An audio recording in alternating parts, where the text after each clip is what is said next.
right, today we're going to learn about the dot product, and we're going to do that in 2 dimensions. So we're going to multiply vectors using the dot product. We're going to find the angle between two vectors given the magnitudes in the dot product or given components. So what we've done so far is we've done adding on vectors. That should be pretty clear. You can subtract, right? So we add vectors a plus b, and unless they're going the same direction, that involves doing some right triangle or some triangle trig. If they're going the same direction, that's easy. And if they're in components, you just add your I components to your I components, your J components to your J components. Subtracting is very similar to adding. Again, if my vectors are not in the same direction, you can't just add the two sizes or subtract the two sizes. We can multiply by a scalar, and again, if it's in magnitude and angle, your magnitude gets bigger. That's fairly easy. And if it's in components, you just multiply each component by that number. Today we're going to look at multiplying one vector by another vector, and there's actually 2 ways to do this. One is the dot product, which is what we're going to look at, and your answer is a scalar, or you get another number. And then there's also the cross product, which we will not do in this course, but you can do somewhere else. And when you multiply 2 vectors with the cross product, your answer is a vector. So that's something you can learn in physics, or if you get later on in calculus, you'll look at cross product. Okay, today we are doing what is called the dot product. Another name is called the scalar product, because as I just said, your answer is a scalar when you do the dot product way of multiplying 2 vectors. It's also called the inner product, which we will see when you are using your components. You'll see why it gets the name inner product. So that's coming up. So what is the dot product? The dot product isn't like adding. It's not, multiplying vectors isn't as easy as adding where you visually can see what's happening. The dot product, or scalar product or inner product, is to find the dot product, and this right here, that represents the dot product. When you're doing cross product, we will do A cross B, and you're multiplying. That's called the cross product. But what we have here is the dot product. You take the magnitude of A times the magnitude of B, and you multiply that by cosine of theta, where theta is the angle between the vectors when they are placed tail to tail. This only works when they are tail to tail like this. And so you'll get a number out. Let's look at an example really quickly. So here's 2 vectors. Vector A is of magnitude 5, vector B is of magnitude 8, and the angle between them, tail to tail, is 35 degrees. So my dot product, A dot B, is the magnitude of A, which is 5, times the magnitude of B, which is 8, times cosine of 35 degrees. And you just type that into your calculator, right? And we can say 5 times 8 cosine 35. Boom, there's my dot product, 32.766. What kind of answer do we get? In this case, we get a positive answer. All right, now there is no graphic representation that I can show on this picture for what that 32.766 is. It just is the dot product. We are starting with the easiest way to think about the dot product, but dot product is really a way we are going to find ultimately that angle. We're going to use our dot product to find the angle, but right now we're trying to wrap our brains around what the dot product is. So let's look at a related problem. I have A and B. I want to do A dot B. Again, I'm going to draw a picture. So in this case, A is 5, same as before. This is A. And B is 8, but now I have a different angle. Right, this is B, and my angle between is 115 degrees. And now I do A dot B is the magnitude of A times the magnitude of B, and we're going to do cosine of 115 degrees. So we can come back over here. We're going to do almost the same thing as before, so I'll just call that up. Instead of 35, though, I'm doing 115. And I get negative 16.904. And in this case, I got a negative answer. Why does that happen? Well, if we think about the cosine of 115, if you think about 115 degrees, I'm somewhere over here. My cosine ratio is going to be negative. And that's actually one of the things that's useful about finding a dot product for two vectors is if you don't know the angle between your vectors, your dot product can tell you whether your angle is acute, which is less than 90, cute little angle, or obtuse, an obtuse bigger than 90. And if your dot product is positive, your angle will be acute. And if your dot product is negative, your angle will be obtuse. And that can be a helpful thing to know just from finding the dot product, what's going on with your angle. Then there's three special cases let's look at. One is when your vectors are going in the same direction. And I do A dot B. If you think about what's the angle between them when they are tail to tail, well, if I really went tail to tail, the 5 would actually be sitting right there. And what is the angle between A and B?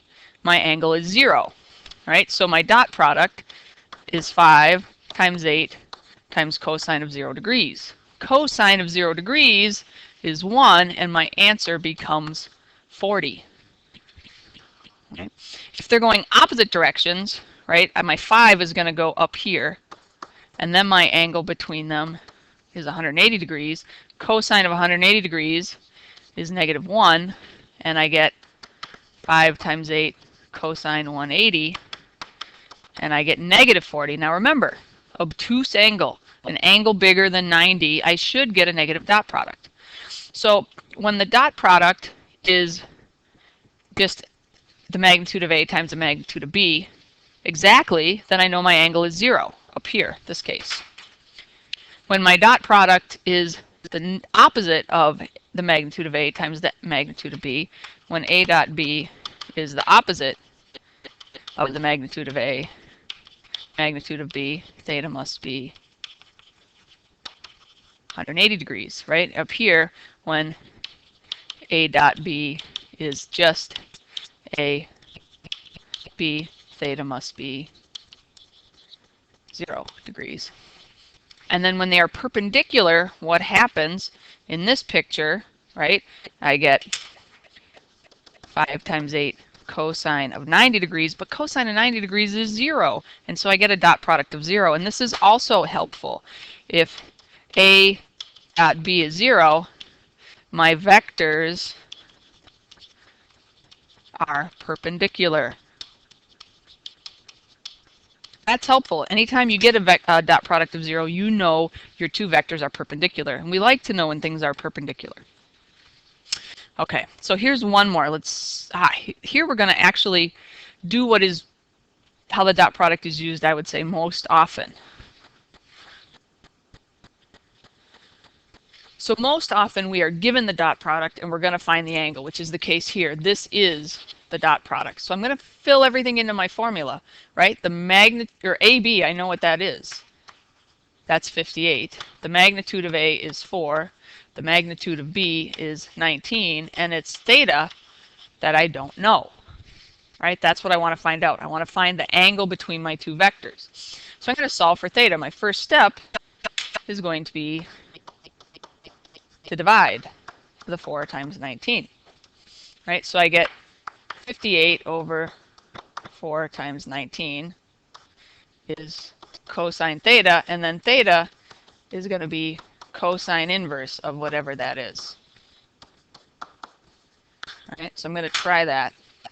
So I'm going to do inverse, so let's actually clear this off. Inverse cosine of 58 divided by, and I want that thing on the bottom to be one number. So either you want to get 4 times 19 first, or you want to put 4 times 19 in parentheses. Either way. Now before I find this, let's think about what kind of angle should I have. Excuse me. My dot product right here is positive. So that tells me my angle should be somewhere between 0 and 90. It should be an acute angle. Let's find out. What does this say? It says my angle is 40.2566. So that's how big my angle is between vector A and vector B. And I can get that from knowing the dot product. You might say, well, how do you get the dot product without knowing your angle? We're going to figure that out in just a couple minutes. Okay, let's try another one. Use the dot product and the magnitudes to find the angle between the vectors. So again, I have my formula. I plug in my dot product, negative 110. Ooh, and since that's negative, that tells me that the angle between vector A and vector B should be obtuse. And it's not the fact that this is large, it's the fact that this is negative that tells me that. 9 times 15 cosine theta, right? There's my magnitude of A, there's my magnitude of B, and my dot product is what goes in the front. So my theta, I'm going to undo by taking my negative 110, dividing by 9 times 15, and I'm going to inverse cosine that. So we will do inverse cosine of negative 110 divided by parentheses. Parentheses are so big.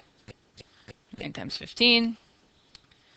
And there's my answer, 144. And as I guessed, an obtuse angle. So this is my angle between my two vectors. And remember, it is when they are tail to tail. All right. So you might say, well, how do we get this dot product if we don't know the angle?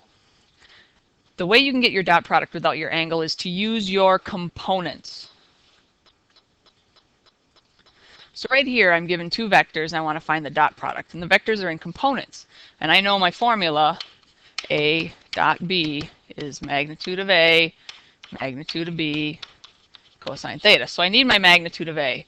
Well, A, the magnitude for A is just the square root of 5 squared plus 2 squared. So that's easy to find. That's the square root of 29. The magnitude of B, right, so that up there is the magnitude of A, right? And the magnitude of B, we know from what we've been doing, is going to be the square root of 1 squared plus 4 squared, or square root of 17. So I got two parts of my formula right now. I know that A dot B is going to be root 29 times root 17 cosine of theta. I have to find theta. To do that, I'm going to have to find my angle right here. So if I think about, actually let's not do that in red. I want to find this angle right here. If I think about A, if I find this angle for vector, that one would be which? Vector B. This is vector B. And if I find, so actually let's put that one in red. That's the angle for vector B, and if I can find the angle for vector A, I can subtract those two. And to find the angle for vector A, we do our tan inverse of 2/5. And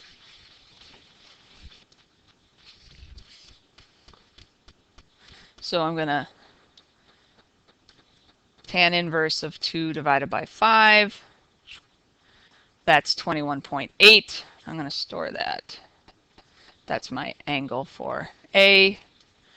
And then my other one is for B. I'm going to do tan inverse, and vector B is going to be 4 over 1. Tan inverse of,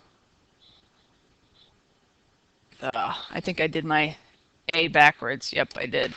It needed to be. Let's start over. So I'm going to do tan inverse of 2 over 5. That's, oh, I guess yeah, that's right. That's going in A.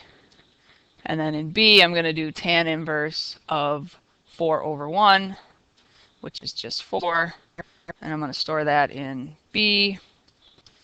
And so the overall angle is the 75, and I can just subtract my angle A.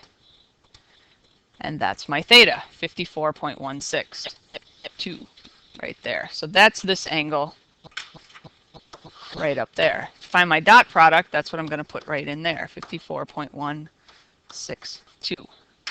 And if I take all those answers, so I'm going to take cosine of that answer times my square root of 29 times my square root of 17. Whoa, I do not have a square root of 29. What happened in there? Let's try that again. Square root of 29. I don't know why I have that extra. This new thing, right? That's what I want. I want to make sure. So cosine of my angle, square root of 29, square root of 17, and I get my dot product, which is 30.72. I think I made a mistake. I see it now. I took the square root of 2 times 9. So let's try it again. So we're going to do square root.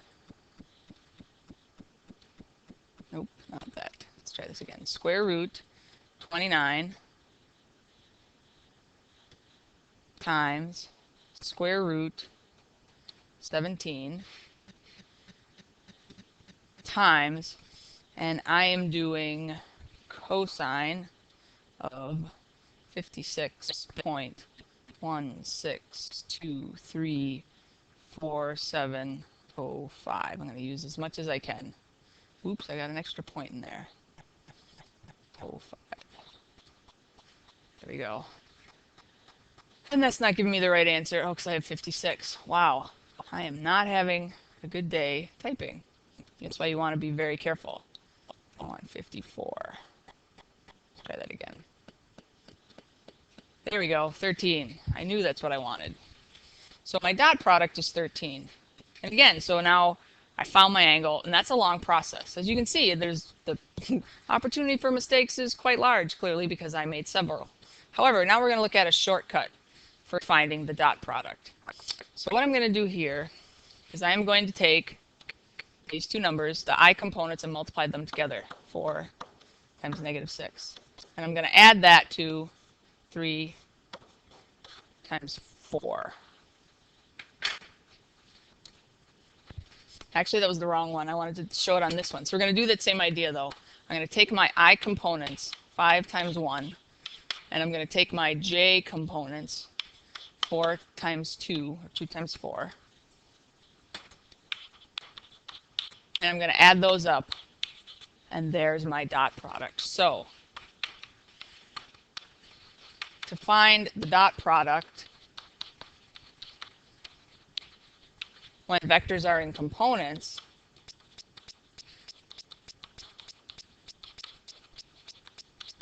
what do? You multiply, or you find the sum of, let's say multiply. Multiply the I magnitudes and add that to the product of the J magnitudes. And again, this is all going towards, we use the dot product to find the angle, because if you have a vector, you can put it into components fairly easily, and then you can use those components to find the dot product. Once I find the dot product, I can find the angle in between. So if we try it right here on this vector, so I take my 4 times my -6, I take my 3 times my 4, -24 plus 12, my dot product is -12. And then I'm going to find my magnitude. So if A is this, the magnitude of A is the square root of 4 squared plus 3 squared, or seriously, that's our 3, 4, 5 right triangle. And the magnitude of B is the square root of 36 plus 16, otherwise known as 52. And I can use my dot product to find my answer. So I know my dot product, A dot B, -12, is 5 times the square root of 52 cosine of theta. Can you guess what kind of angle theta will be from the fact that my dot product is negative? I hope so. If you guess that your dot product will be, or that your angle will be obtuse, that would be correct. So we're going to do cosine inverse of -12 over 5 times the square root of 52. All right, so we're going to do cosine inverse -12 over parentheses 5 times the square root of 52. There's my answer. My angle is 109.440. And as I guessed, it is obtuse. There we go. So I found the dot product and I found the vector angle in between. Hopefully now you have enough to try on your own, and we'll try some problems tomorrow.